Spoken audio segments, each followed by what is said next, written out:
Tem uma coisa que eu aprendi depois dos 100 anos que ninguém me ensinou antes, e é tão simples que dói um pouco admitir que demorei tanto para descobrir. Meu nome é Dona Aparecida, tenho 103 anos, e eu vou te contar como parei de sofrer de azia depois de décadas achando que aquilo era só parte de envelhecer. Mas deixa eu começar do começo, porque essa história não é só sobre comida.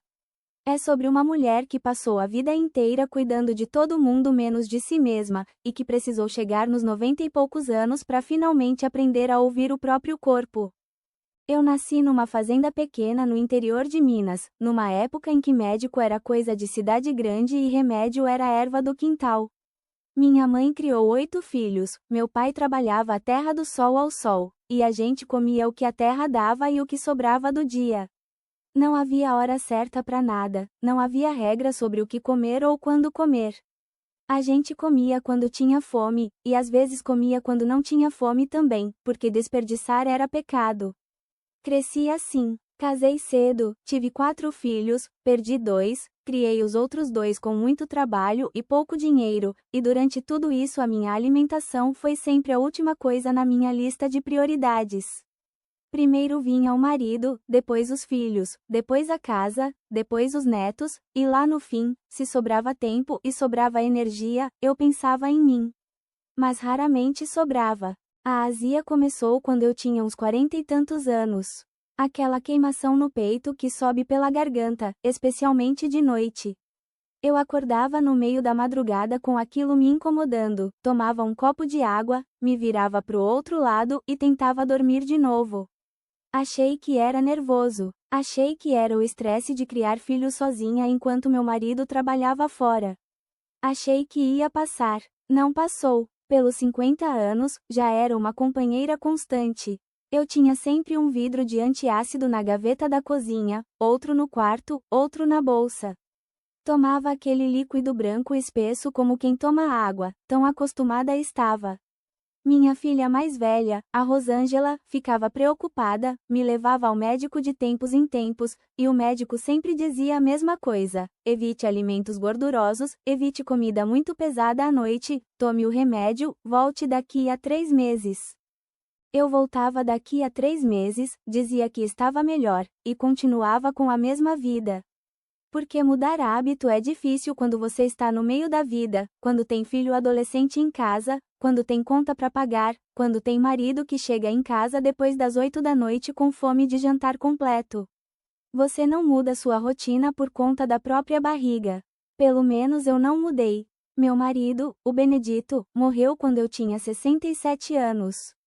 Ficamos juntos 42 anos, e eu não vou dizer que foi sempre fácil, porque não foi, mas era o meu companheiro, era a pessoa com quem eu dividia a mesa todo dia, e quando ele foi embora, a mesa ficou grande demais para mim sozinha. Foi aí que eu comecei a prestar atenção no que eu comia, não por saúde, mas por solidão mesmo. Quando você come sozinha, você percebe coisas que não percebia antes. Você masca mais devagar. Você sente o gosto diferente. Você percebe que passou anos comendo rápido, de pé, enquanto servia aos outros, e que nunca tinha realmente prestado atenção no que estava colocando na boca. Mas a azia continuou. Com 70 anos, com 75, com 80. Eu já tinha aceitado aquilo como parte da minha constituição, como quem aceita que tem o cabelo encaracolado ou que dorme mal em noite de lua cheia. A azia era minha, e pronto. O que mudou tudo foi uma conversa com minha neta Fernanda, quando eu tinha 86 anos. Ela estava fazendo faculdade de nutrição na época, e veio passar uns dias aqui em casa. Uma tarde, depois do almoço, a gente estava sentada na varanda tomando café, e ela me perguntou com aquela curiosidade de estudante: Vó, você toma esse antiácido faz quanto tempo? Eu pensei, fiz as contas. Falei, 40 anos, filha, mais ou menos. Ela ficou me olhando com uma cara que eu nunca vou esquecer. Não era julgamento, era preocupação mesmo, aquele tipo de preocupação que só quem te ama de verdade consegue ter no olhar. E ela disse: Vó, antiácido não resolve o problema, ele só tampona. Enquanto você continuar comendo as mesmas coisas, do mesmo jeito, na mesma hora, o problema não sã. Eu já tinha ouvido isso antes, de médico, de filho, de revista. Mas dessa vez eu ouvi diferente. Talvez porque veio da Fernanda, que é do meu sangue, que me olha como se eu fosse a coisa mais preciosa do mundo. Talvez porque eu já tinha 86 anos e estava cansada de acordar de madrugada com aquela queimação. Talvez porque nessa idade você começa a ter uma relação diferente com o tempo, e você entende que se não mudar agora, quando é que vai mudar? A Fernanda passou aqueles dias comigo observando o que eu comia. Não de forma invasiva, ela não ficou anotando nada, mas ia fazendo perguntas, ia conversando. E no último dia, antes de ir embora, ela me disse: Vó, eu acho que eu sei o que está te causando problema. Não é o que você come no almoço. É o que você come à noite, depois das 6. Eu lembro que ri. Disse que não comia quase nada à noite, que era velha e não tinha mais esse apetite todo. E ela disse: Mas vó, o que você come, mesmo que seja pouco, é suficiente para causar isso. E tem umas coisas específicas que o seu corpo de 86 anos já não processa mais da mesma forma que processava quando você tinha 40. Ela foi embora, me deixou com aquilo para pensar. E eu fiquei pensando, porque é o que a gente faz quando fica velha e mora sozinha, pensa muito. Fui lembrando das minhas noites, do que eu comia antes de dormir, do que eu beliscava quando não conseguia dormir, do que eu tomava com o remedinho das 10 da noite. E foi aí que eu comecei a prestar atenção de verdade. O primeiro que eu percebi foi o tomate. Eu sempre fui louca por tomate. Colocava tomate em tudo, inclusive na janta, inclusive numa saladinha que eu fazia às 8 da noite quando batia aquela vontade de comer alguma coisa. Tomate cru, com azeite, com um pouquinho de sal. Parecia tão inocente, tão leve, exatamente o tipo de coisa que você acha que pode comer à noite sem culpa. E eu nunca teria imaginado que aquilo estava me prejudicando tanto. Mas o tomate é ácido. Não do jeito que a carne é pesada ou que a fritura é gordurosa, mas tem uma acidez que, quando você coloca num estômago que já está se preparando para descansar, vira um problema. E demorei tanto para perceber isso porque eu associava a azia ao almoço, às refeições grandes, às comidas pesadas. Nunca associei a saladinha de tomate das 8 da noite. Quando parei com o tomate depois das 6, levou umas 2 semanas para perceber diferença. Não foi imediato, mas foi real. O segundo foi a laranja. Isso foi mais difícil de abrir mão, porque eu tenho o hábito desde moça de tomar um suco de laranja ou comer uma laranja depois do jantar. Parecia digestivo, parecia saudável, parecia o tipo de coisa que faz bem. E faz bem, não estou dizendo que laranja é ruim. Mas o suco de laranja às 8:30 da noite, quando eu ia dormir às 10, não estava fazendo bem para mim. A fruta cítrica de noite, quando o estômago já está em processo de esvaziamento, pode sim aumentar a acidez em pessoas que têm tendência. E eu tenho, claramente tenho há décadas. Quando troquei a laranja da noite por uma banana ou simplesmente por nada, percebi uma diferença que eu não esperava. O terceiro foi mais surpreendente ainda: chocolate. Eu não sou gulosa, nunca fui muito de doce, mas tinha o hábito de comer um quadradinho de chocolate depois do jantar. Aquele chocolate meio amargo que dizem que faz bem pro coração. Um quadradinho, 2 no máximo. O que pode ter isso? Mas o chocolate tem teobromina, que relaxa um músculo que fica entre o esôfago e o estômago, um músculo que deveria ficar fechado justamente para não deixar o ácido do estômago subir. Quando você relaxa esse músculo à noite, o ácido encontra caminho mais fácil. A Fernanda me explicou isso numa ligação depois que eu comecei a prestar atenção, e fez todo sentido. Parei com o chocolate depois das 6. Não tirei da minha vida, ainda como às vezes depois do almoço, mas de noite não como mais. E fez diferença, sim. O quarto foi queijo. Eu gostava muito de comer um pedaço de queijo à noite, especialmente no inverno, com um biscoito. Parecia uma coisa tão simples, tão confortante. Mas queijo, especialmente o amarelo, o mais gorduroso, demora muito para ser digerido. E quando você come à noite e vai deitar logo depois, o processo digestivo fica prejudicado, o estômago trabalha mais, e isso favorece o refluxo. Troquei o queijo amarelo da noite por queijo branco, e quando percebi que mesmo o queijo branco às vezes me incomodava depois das 8, parei com queijo à noite também.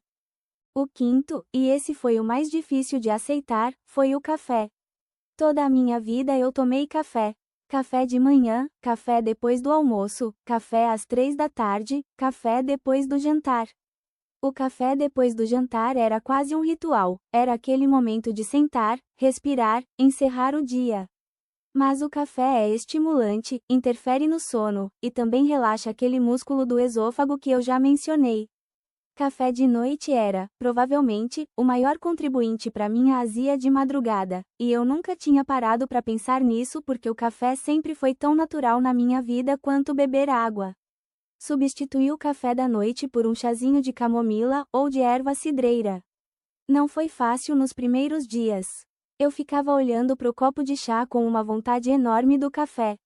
Mas com o tempo me acostumei, e hoje, 17 anos depois dessa mudança, eu não troco meu chazinho da noite por nada.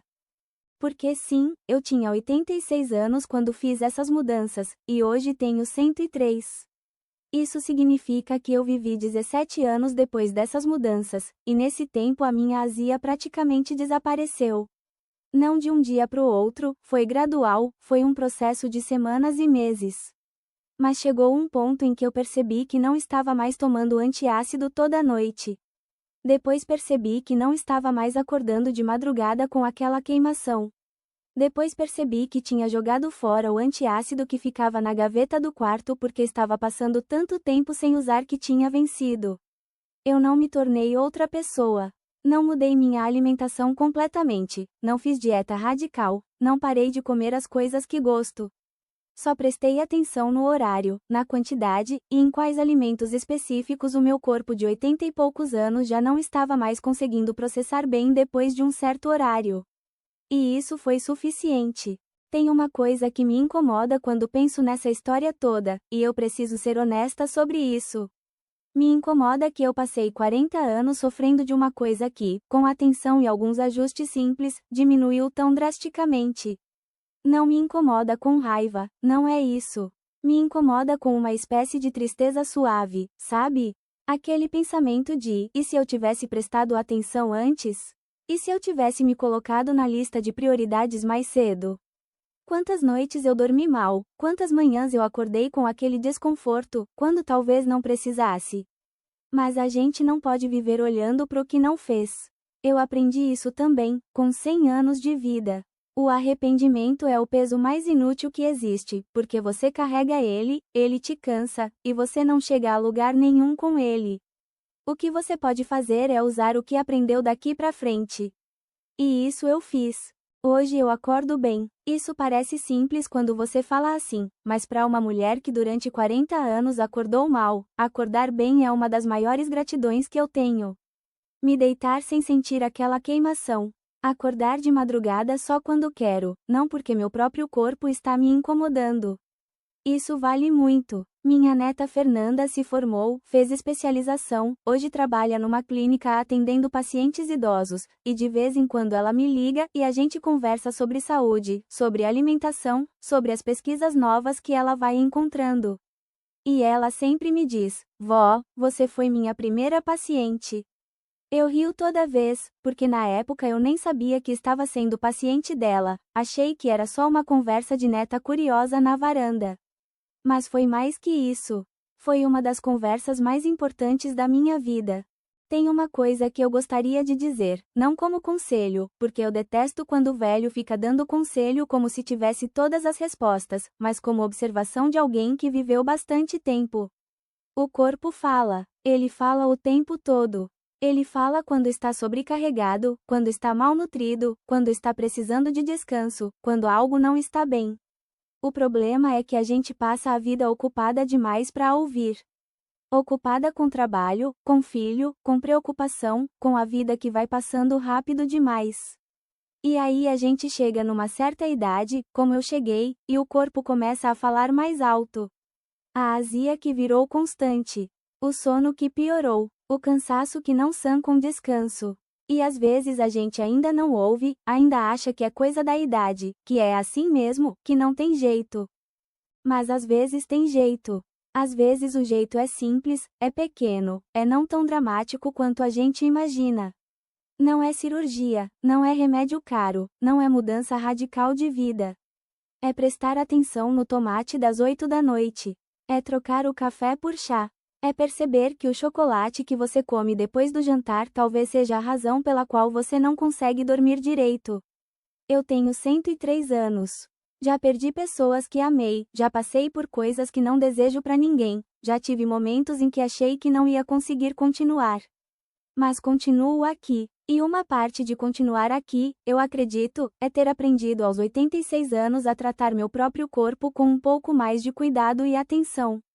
Não é garantia de nada. Não estou dizendo que parar de comer tomate à noite vai te dar 100 anos de vida. Estou dizendo que pode te dar noites mais tranquilas, e noites tranquilas, ao longo de uma vida inteira, valem mais do que a gente imagina. Se tem uma pessoa na sua vida que está sofrendo de azia há anos e acha que é assim mesmo, que é coisa da idade, que é normal, conta pra ela o que eu te contei hoje.